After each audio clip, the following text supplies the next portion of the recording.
Are you tired of the endless stream of fantasy marketing and vanity metrics? Yeah, so am I. My name is James Patrick, and I'm an internationally published photographer, media specialist, and marketing strategist. I'm also a student of professional development, and like you, I've been left frustrated by all of this influencer-driven generic advice, making us think that we are just one course, conference, or manifestation away from the life of our dreams. We need to cut through this crap and move beyond the posturing, beyond the facade, beyond the image to take real action on the real work that will create the real results. This is the Beyond the Image podcast. What is going on? And thank you so much for tuning into this live session. I believe this is the third year we've been hosting this annual business strategy session. And the goal of this session is to help give some clarity when it comes to setting your goals for the new year. A lot of people, as they're setting goals, will run into a few different obstacles. And we can go through some examples of what some of those scenarios might look like. And then if you have anything specific that you're trying to accomplish in the new year, or you're looking for a little bit of a clear strategy with, feel free to put it in the chat section, whether you're watching on Facebook or watching on YouTube or watching on LinkedIn. And I can try to help map some of that out for you. Now, when we think about reasons that setting goals or accomplishing the goals that we set is difficult, a few different things come up. The first is that we don't check back in on the goals that we're setting for ourselves. So let's say, for example, you wanted to host an event in the new year. You want to host your own conference or mastermind or retreat or symposium, whatever it might be. And you say, well, I want to do it by October 1st.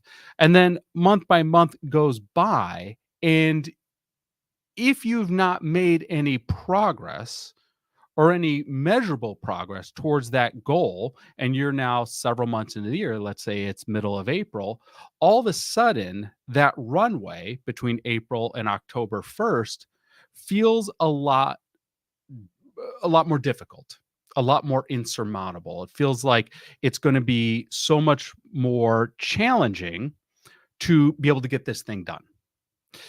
And maybe then you push off another month. Now it's May 1st. Now you're another 30 days closer to this impending deadline. And at some point, you just kind of give up on the goal.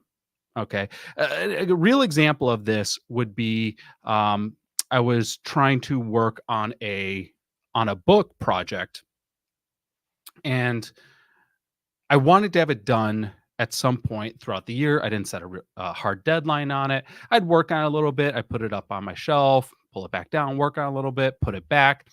And at some point, I kind of just forgot that I wanted to get this done because I didn't really write it down. I wasn't tracking it. I wasn't checking back in. I had no real deadline for this. And eventually the book came out, but the problem is when the book came out, my name wasn't on it because I never finished writing it.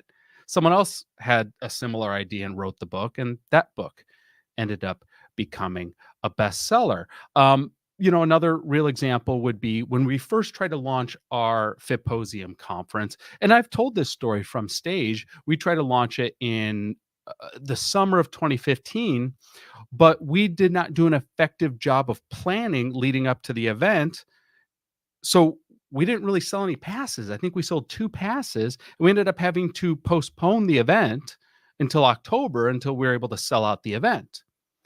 And it was that really strong reminder of how important it is to focus on the goal, not just when you make the goal, but throughout the year as you're coming into the goal.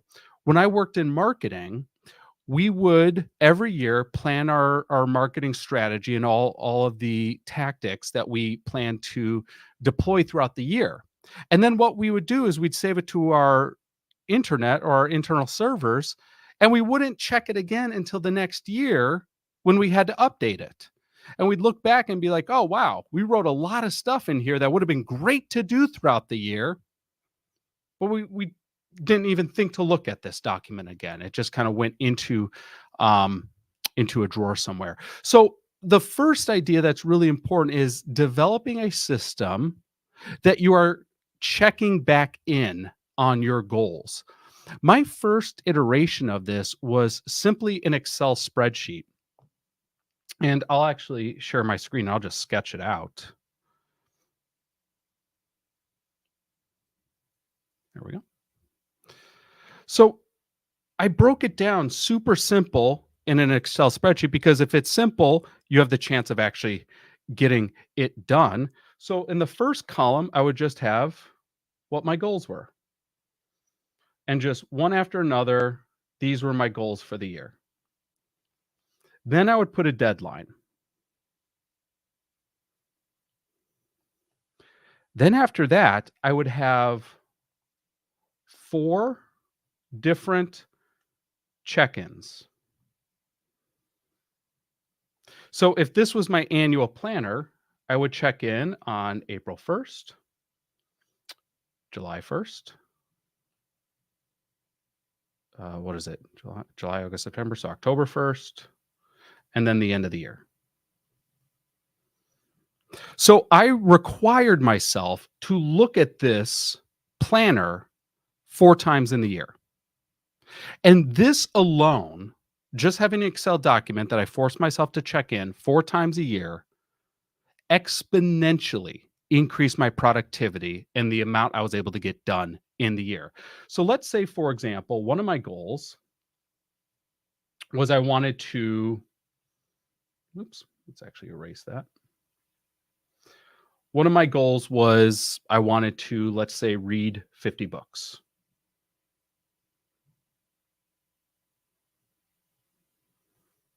And the deadline was 12/31, end of the year.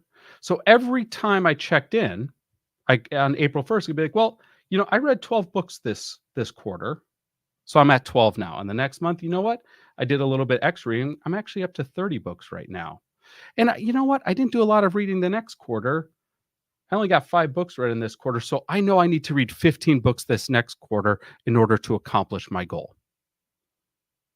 Let's say I did. Okay. Goal accomplished. Great.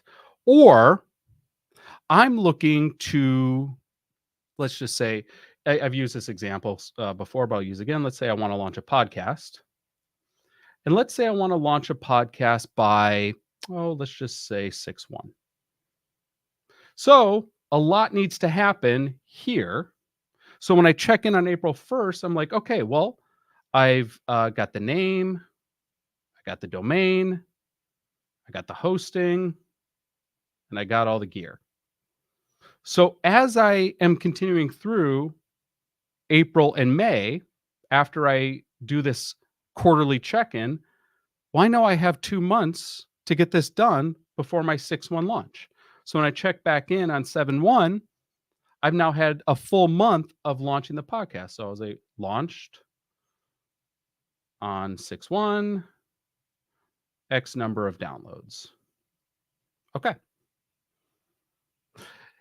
It was a very simple system that yielded a lot of successful results.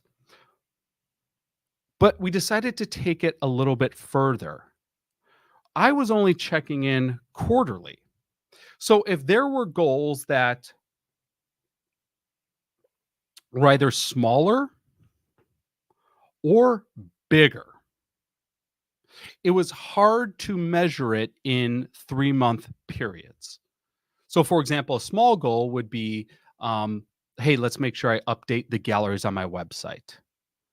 Or, which, that takes what? A couple hours.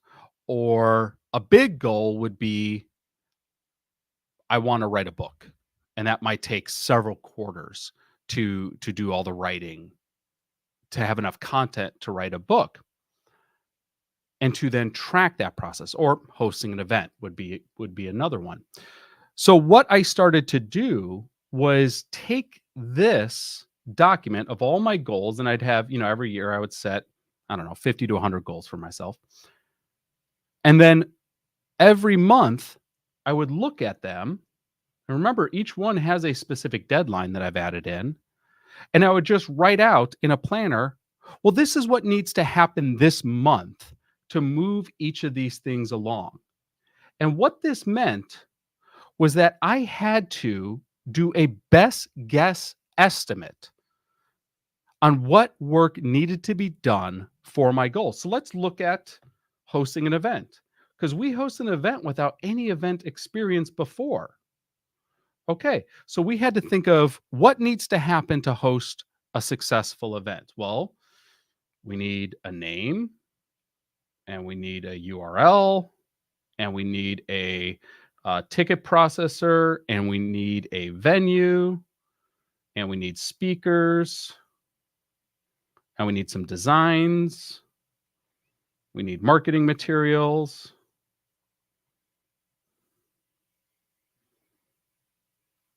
Probably need some emails written. Okay. And I could look at this and just give a best guess estimate of when I think these things should be done. Let's say I wanted to do the event on 10/1. Okay, well, let's prioritize this. Maybe this needs to happen in week 1. This happens in week 2, 3, 4 through 6, 4 through 10. Designers, so let's just say 6 through 12, 6 through 12, 6 through 20.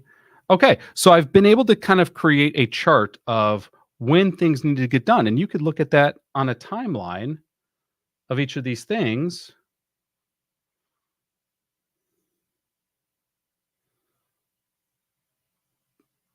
With the horizontal axis being time.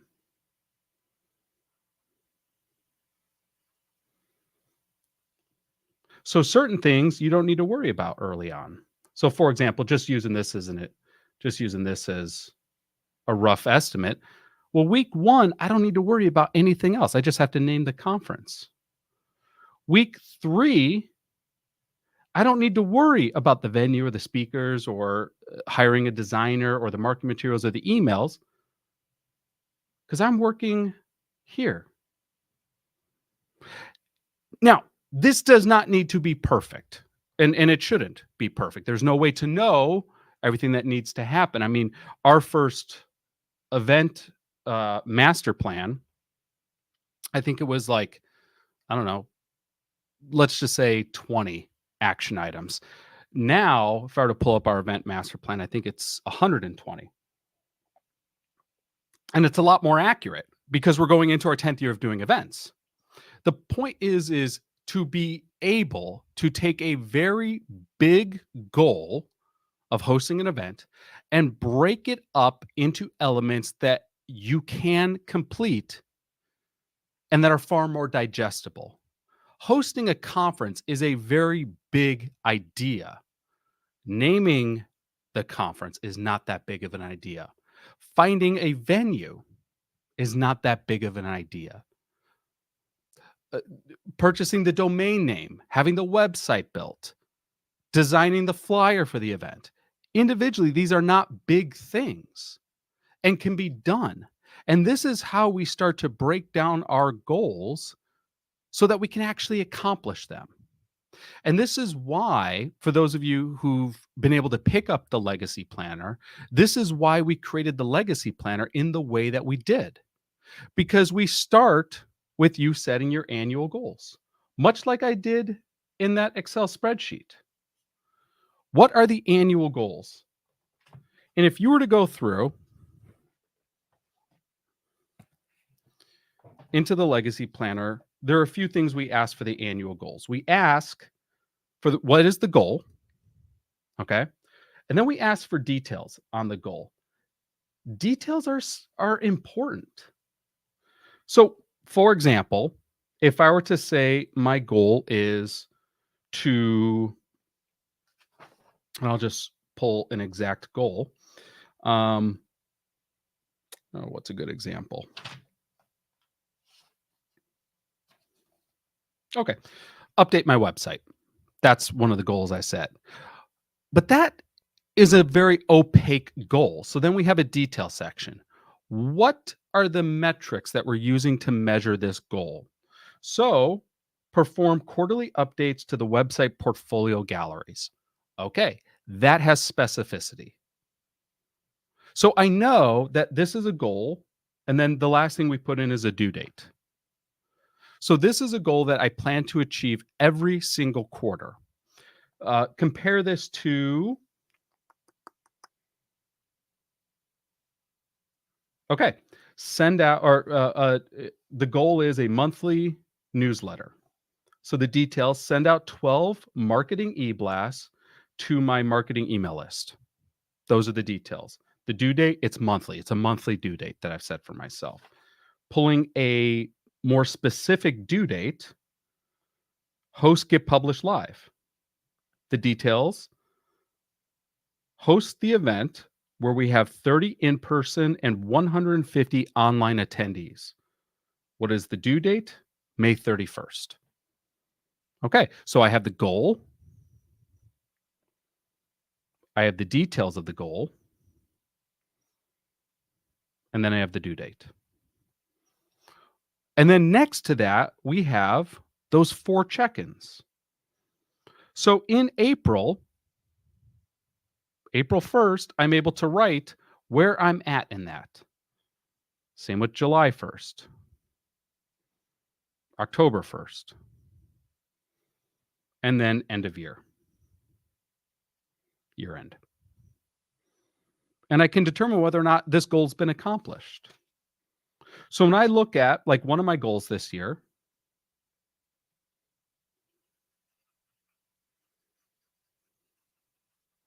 was I wanted to photograph 36 magazine covers. So that was the goal, 36 covers. The details was that I would average 3 covers per month, 9 covers per quarter, and at least 2 would be newsstand covers. All right. So I'll just write that as details. So 36 total, 2 newsstand. Now, this is a dangerous goal, and I'll explain why in a moment. But the due date is year end because I'm giving myself all year to do this. Okay. So every quarter, I got to check back in on this. So by April 1st,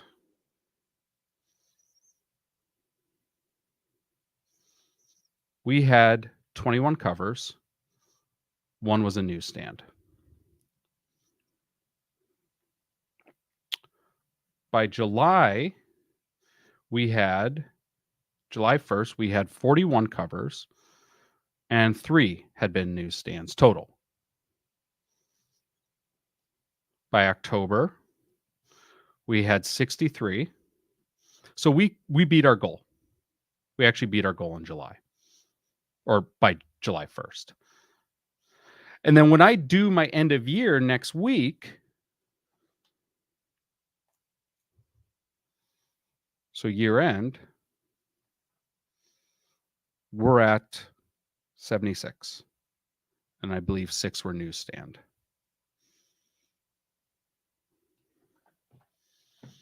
Now, the reason this is a riskier goal is because I don't actually control whether or not this happens. Think about it.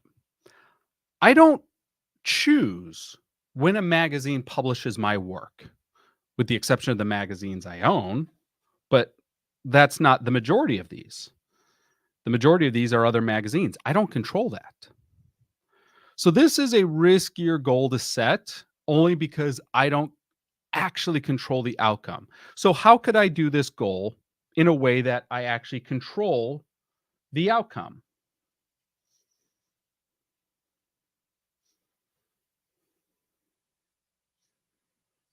It would be tracking the number of pitches I send out, because that I do control. So I could do something like, the goal is send weekly pitches.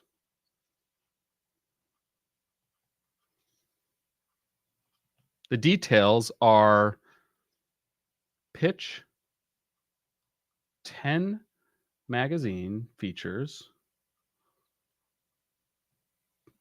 every week for an average of 40 a month, 120 a quarter. So when I'm doing my check-ins, so we have the April, July, October, and year end, I can say, well, over the first 3 months of the year, I only got out 100 pitches, but I got published 15 times. And by July, you know what? I actually did a lot. I'm up to 275 pitches, and I've been published 43 times, and on and on. Okay. So this is a way that you can set what I consider to be a safer goal where you control the outcome of the goal. It is 100% in your hands.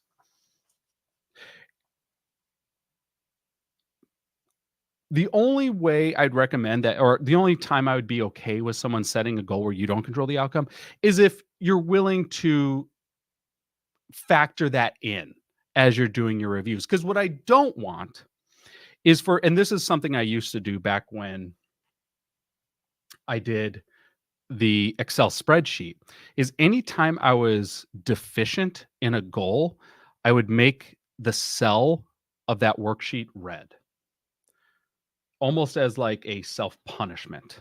So I would be punishing myself that, you know what?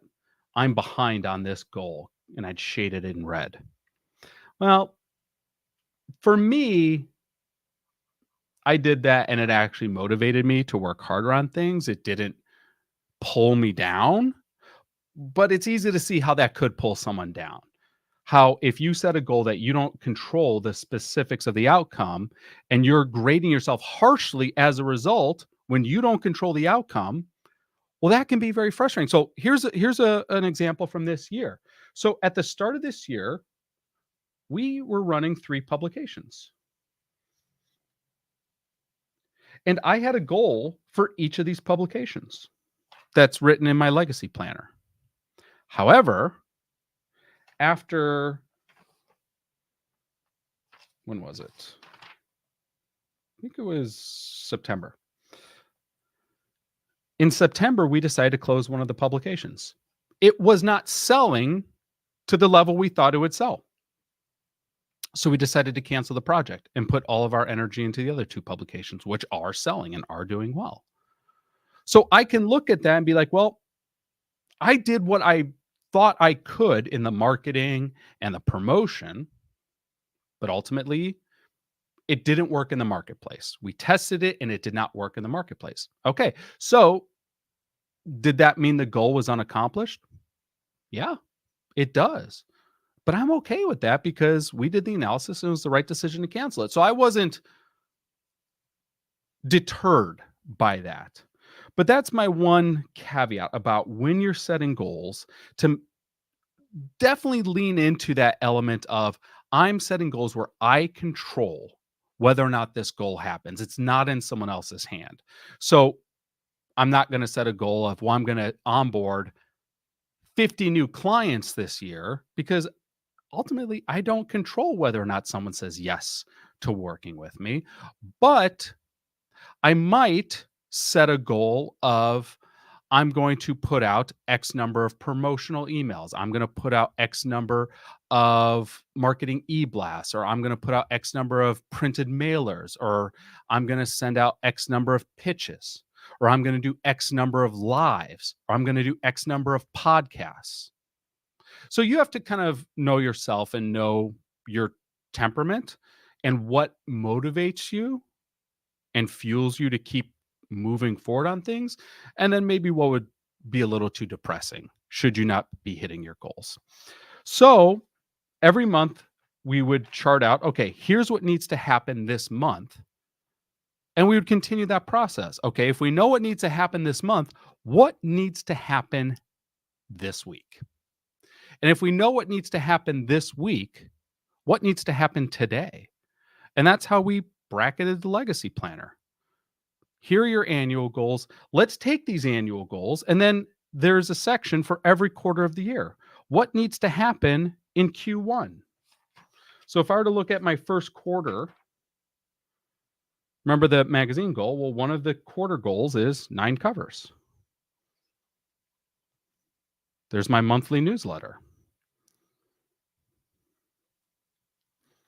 Remember, I talked about updating my web galleries. So there's the web gallery.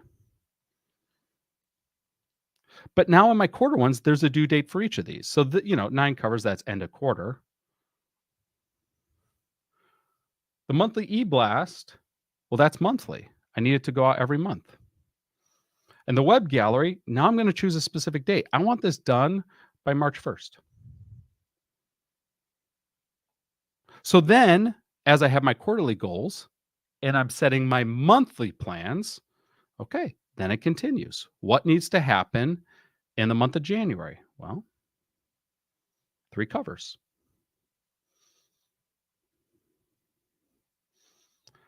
A newsletter. What needs to happen for the web gallery in January? Nothing. I can work on that in February. So I don't need to worry about it in January. Then I go to plan my weeks. Well, I have 4 weeks in the year, or 4 weeks in the month. What needs to happen in the first week? Probably do some pitches, and so on. And that's how I can try to hit those covers. What happens in the newsletter? Well, I think it should go out in the middle of the month. So I'm going to write it and in the second week, and then edit and send in the third week, which means in the first week and the fourth week, I don't have to do anything. And then for the goal of updating my website, don't have to do anything in any of these weeks. Okay, now let's continue breaking this down. What needs to happen in week 1? Now let's take week 2. More things are happening in week 2. So in week 2,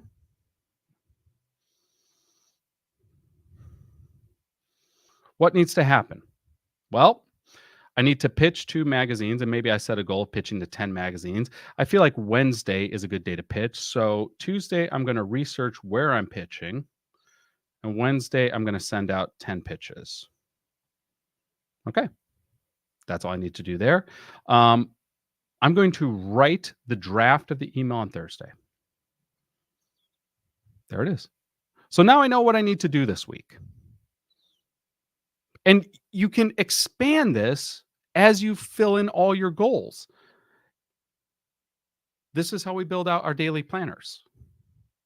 By knowing what we need to do that week.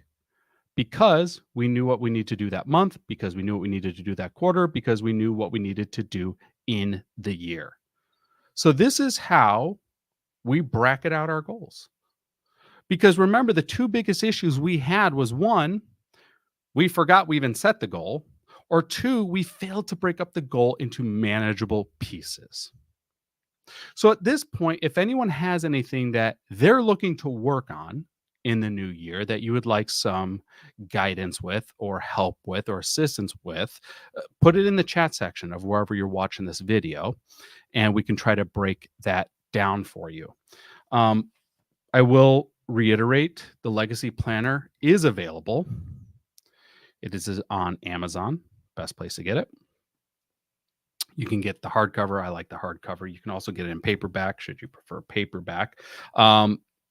Being that we're right at the tail end of the year,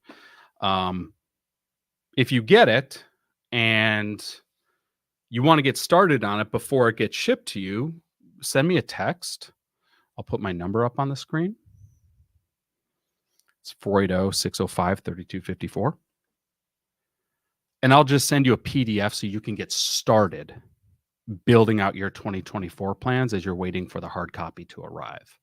So just text me and say, hey, got the planner, but can you send me the PDF so I can get started right away? And I'll just email you a PDF of it so you don't have to worry about that. Okay, so someone on Facebook, wondering if you can go over creating a podcast tour. I may have forgotten how to find Ideal podcast to pitch. Okay, this is a good one.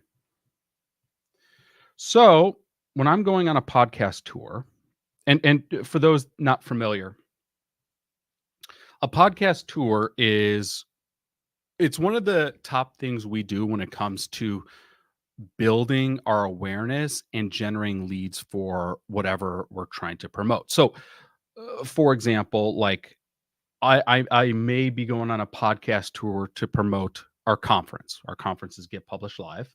So, my goal with going on the podcast tour is ultimately to promote my event, so GPL.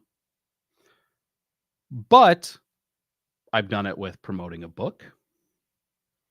I've done it with just promoting my podcast. I've done it with promoting my coaching platform. But it helps to know what you're trying to promote as you start to go out on this podcast tour. So the first thing I'm going to do is I'm going to come up with, let's say, 4 to 5 topics that I feel are relevant to what I'm ultimately going to be positioning. So, for example, the book I could be positioning. So, if I were to go on a podcast tour to promote the Legacy Planner, I would be talking about goal setting and habit building and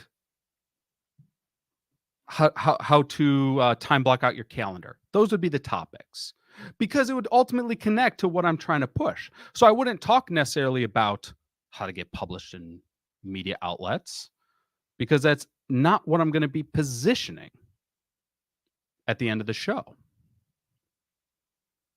So the topic should connect to ultimately whatever it is that you want to position.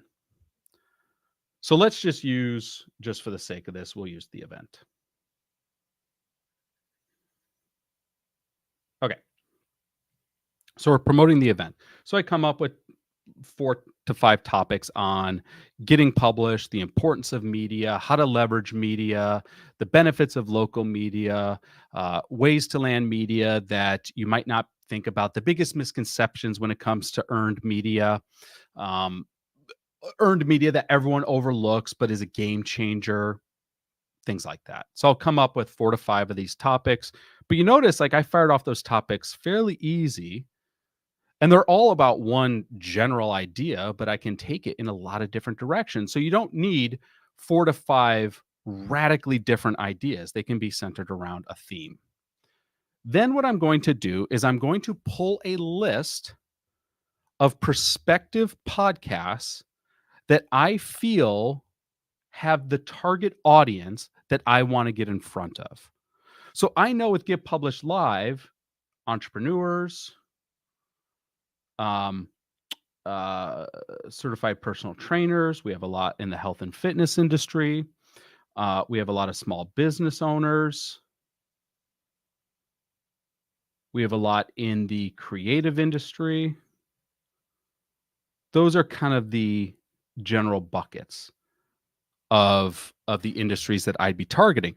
So I recommend, and you could use, I mean, you can dig through podcasts on Spotify. You can do it on the Apple Podcast app. There's different listing websites. I like Chartable, ChartAble, because you can pull charts of podcasts in categories and subcategories, which categories and subcategories are going to be like health and wellness, business, marketing, sales. And you can see what top trending podcasts are in any of these categories or subcategories. Okay.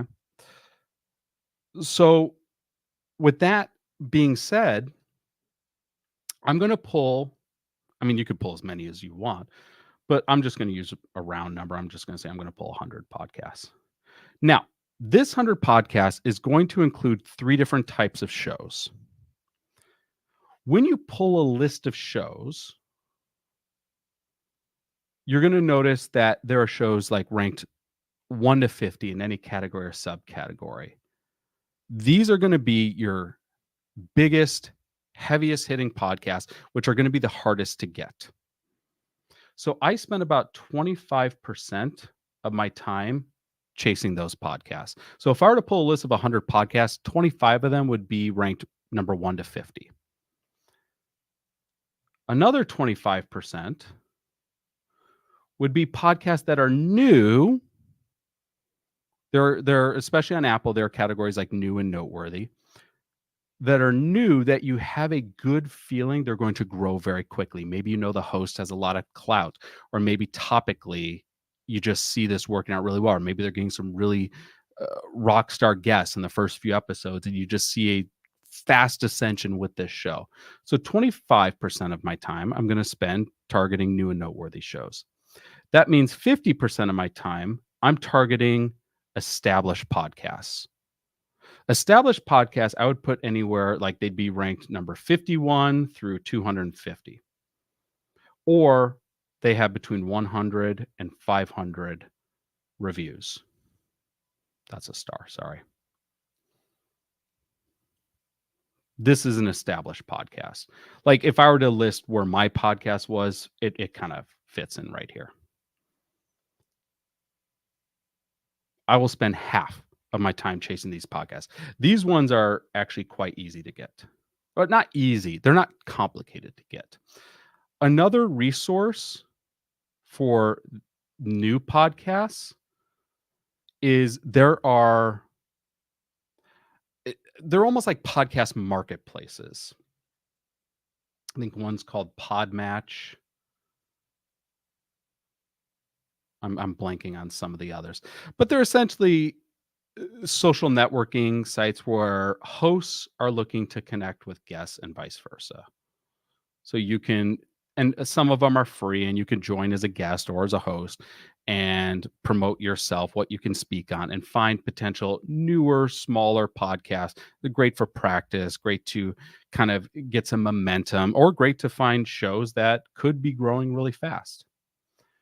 So once we come up with this list, and really the thing we're looking for is we want to make sure it's still publishing, and we want to make sure that topically we would be a match for what they do. And then lastly, that they feature guests, because not every show features guests. So those are some of the things you're going to be looking for. When you use Chartable, you could find the podcast website, and the website more often than not is where you're going to mine their contact information or their email address for the host. So when you email the host, your email is super, super short and simple. This is who I am. This is what I do. And this is what I want to speak about on your show. That's it. Notice that's like a sentence and a half. You could add in one more sentence of why you think it's important to the audience. So just pick one of your topics. Hi, my name is James Patrick. I'm an internationally published photographer and media specialist. I'd like to be a guest on your show to talk about leveraging the importance of leveraging earned media to amplify one's authority and to generate leads for their business. This is critically important because ads are becoming very difficult to generate leads, and thus earned media is a faster and more effective way to build trust and rapport with an audience and onboard them as clients. Let me know if you'd be interested. So just a couple sentences. It's super short. The shorter the pitch, the better. You can then hyperlink or attach a press page. And a press page is basically everything about you in a single page. So if you were to have just an 8.5 by 11 page, you got a nice photo right here. You have your name and title. Here is where you list the topics that you can speak on. It goes at the top. You could do as seen on or seen in and have all those logos of past media, though this is not required. And at the bottom, you have your bio down here, and you have your contact information, Instagram links, and all that right there. That's a press page. And you could just go on Canva and just type in press page or media page, and that will come up. So you just hyperlink that or attach that, and you send that off to your list of 100 shows. And then about 2 weeks later, and what I would do is I would track this. So I would just have show, host, pitch, date. And you're just listing out like, okay, Beyond the Image, James Patrick. I pitched sales tactics during holidays. And I pitched it on 12/1. Okay. Then every column thereafter is when you follow up, because you're going to need to follow up. So 2 weeks later, so we're now at, let's just say 12/15. You sent a follow up. Now, here's how you follow up. An effective follow up is not saying, hey, just seeing if you got this. An effective follow up either adds context or validation to your pitch. So, for example, I could be like, in my time shooting more than 700 magazine covers, I've had clients who are able to 2x their leads in a single month from landing a media feature. This is why it's so important to share this information with your audience. Let me know if we can have a time to talk about this. Okay. So I'm adding more details or validation to the idea, or I'm pitching a new idea.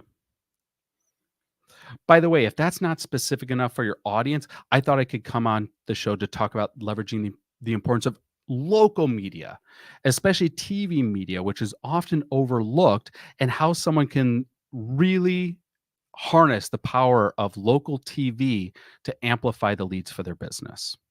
Okay. So in a follow up, I'm either adding additional context to my current idea, or I'm validating it, or I'm pitching a new idea altogether. This is why I came up with 4 to 5 ideas, because I might need to cycle through them or refine them. And then 2 weeks later, I'll wait till after the holidays. So on 1/3, I'm going to send another follow up, either adding validation to the first idea or pitching a new idea altogether. And on and on and on we go. Just by doing this, as you send follow ups, I mean, conservatively, you'll hit 10 to 20% of your list. If you're aggressive and you have a great pitch and you're diligent about follow-ups, well, this is going to be 30 to 40%, especially if you've picked a very good list and a very targeted list. Now, there's no point in doing a podcast tour unless you have a good call to action at the end of the show. So you clear your pitches with the host. Hey, by the way, can I offer something to your audience at the end of the show? You ask that before the recording starts. And when that time comes up, when they say, and I even do this on my podcast, I'll say, hey, where can listeners go to learn more about you and the work you're doing? This is where you can offer your pitch. So in this example, and there's a couple different types of pitches you can do. I usually prefer a lead magnet pitch or like a free gift. Both the same. Hey, by the way, I have a special gift for your audience. I have this free book on how to get published and get featured in local media. Go to thisaddress.com/ and then I'll come up with a custom URL for the show. And I'll usually just the show name and just links them to my lead magnet, which then gets them into my email sequence or my SMS sequence, which then I can then market them to make a sale. This is what I'll do more often than not, is pitch a lead magnet. Reason being is if I just spent 45 minutes delivering value to this audience, there's going to be a relationship and a trust factor there, but they might not be ready to buy right now. So I want to offer them something that they would really want, that'd be highly valuable, that they'd be incentivized to take action on, and be easy for them to take action on.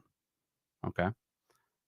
So I can offer a free gift. If I'm in a hard sales mode, like, hey, we don't have time, like we're promoting the event's only a month away. By the time the show airs, there won't be time to really nurture in an email or SMS to get to that sale. So you know what? I'm just going to do a direct pitch. Hey, by the way, we're hosting Get Published Live. It's May, I don't know what it is this upcoming year, 16th through 19th. If If you want passes, go to getpublishedlive.com and use the promo code. And then I'll come up with a promo code, name of the show, to get 15% off. By the way, this promo code expires in 2 weeks, so do not wait. Grab it right now. So I, once again, created an offer that's incentivized, and then I doubled down on the incentivization by creating a deadline. And another thing that I could do is I could leverage a show for, let's just say you wanted to leverage a show for your social clout. Hey, by the way, thank you so much for having me on the show. I'd be curious to hear from your listeners, the first 20 listeners that share this podcast on their stories and tag me at jpatrickphoto and write the number one thing that they learned. I'm going to give them a free copy of my legacy planner, and I'll send it to them absolutely free. Now, let's say 50 people do this. I'll probably send out 50 legacy planners. That's fine. But that was 50 people who were just promoting this episode, tagging me, marketing me to their audience, saying, this is what I learned from this person.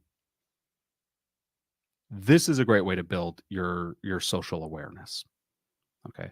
So that kind of an expanded version of how I would go on a podcaster. So that was a really good question.